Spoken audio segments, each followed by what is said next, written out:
Hey, welcome to the principal's office with me, Akeisha Harris, the principal education consultant for O Educational Solutions Company. Well, look, let us jump in because today we just want to have real conversations about the state of education and the transformational journey of learning.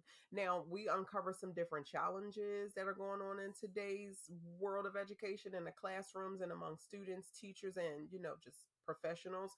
But ultimately, we want to have a conversation. We're going to share insights and have some rich dialogue to inspire change so that things don't have to stay the same way. Okay. Now, if you haven't done so already, please subscribe to stay current with all the things that we have going on and like this. Comment. I love to have conversations. So you have to comment so we can continue to chit chat. Okay. Now, we are, when I say we, like, I'm talking about educators, we should be in the business of uplifting our children. Okay, especially if you work with young Black men. Now, clearly I am biased. I have five beautiful Black sons. I am an educator, of course, but I'm an advocate for youth. And I have a love and a passion for young Black men because I feel like they are so misunderstood, right? Misguided. And they just get pigeonholed before they even get an opportunity to grow, to make a mistake and to grow. So, look, I am on a mission to help them and empower them to use their innate genius in order to make learning relevant so we can avoid a lot of these societal pitfalls that are set up for them to fail. Okay, so that's me. Let me get back off my soapbox. Okay, so I believe that it's truly important for us to have safe spaces for boys to learn. And you might be saying, "Well, Keisha, that should be the classroom. That is ideal in any classroom when they go to school." But it's not. That's not true. That's not true. Young Black boys specifically are already judged before they have a seat. They already have a rap sheet or a reputation before they come in your classroom or before they are in your presence, right? There's so many different layers to them and what they go through, what they have to endure before they even get there. And that may seem like a classic story or issue coming from kids, especially in urban settings, but it could be in suburbs too. Just being a young Black man is very difficult. It is very difficult. And no, I'm not a young Black man, duh. But having conversations with my husband and other young Black men, it is extremely taxing on their emotional and mental health before they sit down. Before they sit down in the morning, they have to get to the school.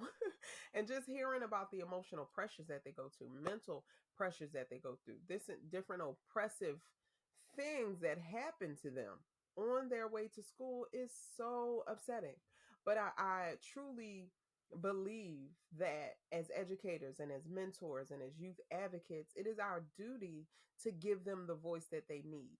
Often we don't talk about young Black boys unless they are entertaining us, playing sports, acting, um, singing to us, or dancing. That, and when they have gotten in trouble or have lost their lives, like that is that's just too imbalanced. It's way too imbalanced. So we need to create this culture of safe spaces for young men to be able to grow and to learn while we have their attention, while they're in front of us, while we have relationships with them, and while they're still breathing. We can't take that for granted. We truly can't take it for granted. So in our classrooms, yeah, we're taught and we go to professional developments and all these things of how to make your class immersive and inclusive and all of these topics that are absolutely relevant. But being a young Black male often gets glossed over, right? Because they are their own entity. They are their own demographic. And it's a lot of subsets within that demographic. But when we're talking about in an urban setting, young Black men they are their own demographic, but they're not always catered to unless they're in a single sex learning environment, which is rare. I had the luxury on my last school of teaching in single sex learning environments, which are absolutely, I believe, to be more beneficial. They're absolutely more beneficial and more effective. But anyway, you won't see that a lot because it's a lot of barriers, legal barriers, Title IX, and all of these different things. But whatever. Young black men need to be rep they need to be represented well. They need to be advocated for. So when I'm talking about in these spaces, a lot of times girls dominate conversations. They take up all of the air in the classroom. If they have a problem, if they need to talk, if they need help, they're going to talk. But many times with young men, they're a little more, they could be a little more apprehensive to talk, right? Especially in middle school. But they're not the ones that are going to be in your face talking. They'll try to fix it and figure it out on their own, or they'll just leave it alone and come back to you later. But because there's such pressure in many of our classrooms to stay on our scope and sequence, and to stay up on the units and the lessons, and to stay on track so that we can get this many done in the year. It's so much pressure to stay on track and to get all of these things accomplished that they usually fall by the wayside, right? Because they need to feel as if they are concerned, cared for. They need to feel as if they are a priority. They need to feel as if you are not going to just judge them because of the issue that they may be having, right? And granted, it could be classified as below basic, or a silly question, or a silly issue. And I remember like telling these children off, like, if you were paying attention, we went over this and blah. But I had to remember, boys take a long time.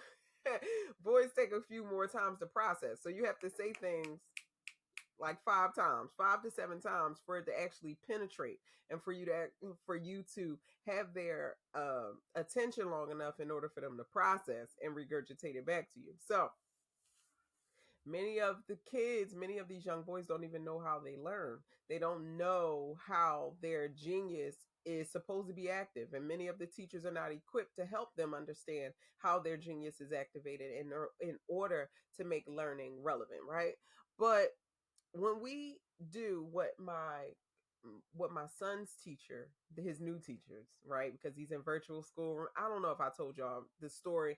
It's in one of my episodes prior to this, but he was in a traditional school, brick and mortar. He had one amazing teacher, but the other teacher was very new, older in age, and that was like her first year. She was in her 60s maybe, and I'm like, whoa, this is a drastic career change. And you're with fifth graders. This may absolutely be a disaster. And it was.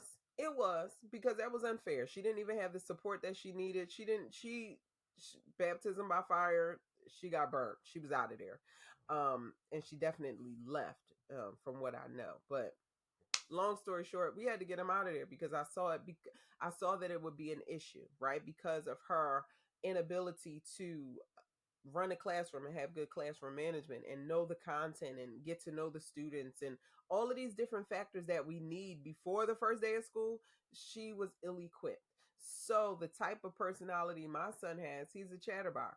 He's going to talk because he's going into law. He's going to be a judge. I told her that because I gave him scholar snapshot. I let her know what type of child and what type of student he is, all the things. But it just wasn't helpful because she wasn't able to bring the rest of the skill to the table. But anyway, once we transferred him, he's with some amazing teachers now, and they are really dedicated to this profession and to these children, which is important. So when I say creating these safe spaces, there are a bunch of young Black kids in his class, right? But because it's virtual, they have the luxury of working one-on-one. They have this luxury of developing this partnership and this relationship with their teachers who take time out and encourage them to meet, encourage them to talk, encourage them to work through these lessons together. I just sat here and listened to my son's teacher. He asked for help. She was like, absolutely. I want to work with you. We can do all of your lessons one at a time. We can do all of these things together. And that just made my heart smile, because I'm like, here it is, a young Black boy who was apprehensive to get help in the first month that he was in the school. He was apprehensive to kind of, be one-on-one and ask questions, and he resorted to, I can do this on myself by myself, or mom, can you help me? All of that independent man stuff that's in these little boys that I don't think we account for. But just encouraging him and helping him to understand that, no, these people, these teachers are here for you. They're here to work with you. This is what they do. This is what they love to do. I can say that for sure with his teachers. This is what they love to do. So you have to give them, you have to allow them to love on you in this way of teaching. And when I tell you, he's doing a phenomenal job. He's doing a phenomenal job because he's under such great tutelage. He's under such great teaching. And not only that, you have a mother who lets you know what kind of genius you are. She lets you know how you're smart and how all of this learning is relevant and why it's necessary, right? So just think about that on a larger scale. If we were able to help young Black boys, especially because they are the ones who are heavily penalized in school and in society. Can you imagine if we allow them to exercise their genius and show them how to activate their genius to make learning relevant? Can you imagine how transformative society would be? Can you imagine how different schools would look? How different families would look? Can you imagine the conversations that these young men would be having? Can you imagine how they would just excel? And that could be a catalyst for change, and they would excel in every single domain of their life. Huh, that's exciting to me. And that's why I'm like, that's why I'm on track to help and empower and to move them forward, because it's so necessary. It's so necessary. When young men don't have to be robots, where they understand that I can express my feelings, where I can know just because I'm in a space where people don't look like me, I'm still relevant. I'm still important. I'm still a human. I still have emotions. I can express my concern. I can overcome these different biases just by knowing who I am, just by being comfortable in how God has created me, just by understanding what type of genius I am, and how I can make learning relevant, how I can accept information and discard information. You know how much autonomy that would give them? How much confidence that would give them? But it's important. It starts with our safe spaces. It starts with us creating safe spaces. And clearly, those safe spaces have to start at home. But even if they don't start at home, they could be started in the classroom, because kids spend a lot of time with their teachers. I would venture to say more time with their teacher than they do their mothers and at home with their families.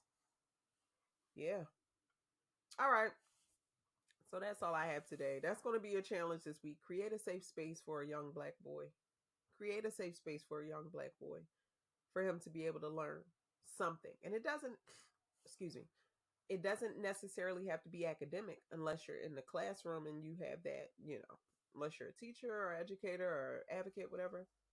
It doesn't have to be in a classroom unless you choose it to be in a classroom. But creating a safe space for them to learn. Learning is learning is everywhere. We can learn from anything. Learning is unstructured. It's kind of self-guided, if you will. So position yourself as the leader, position yourself as their partner to help them through these situations, and to guide them through this learning process, and to help them navigate help them understand who they are so that learning is relevant and they're just not just memorizing stuff to be on Jeopardy. All right, that's it. That is my time today. Thank you so much for joining us. I hope that you would join us next time. Next Thursday? Yeah, next Thursday. And the Thursday after Christmas is next week. Oh God. But anyway, I hope that you'll be able to join us. And I'm just excited to continue this conversation. Okay? So long. Like, share, subscribe, comment, and I'll see you at the principal's office next week. Bye.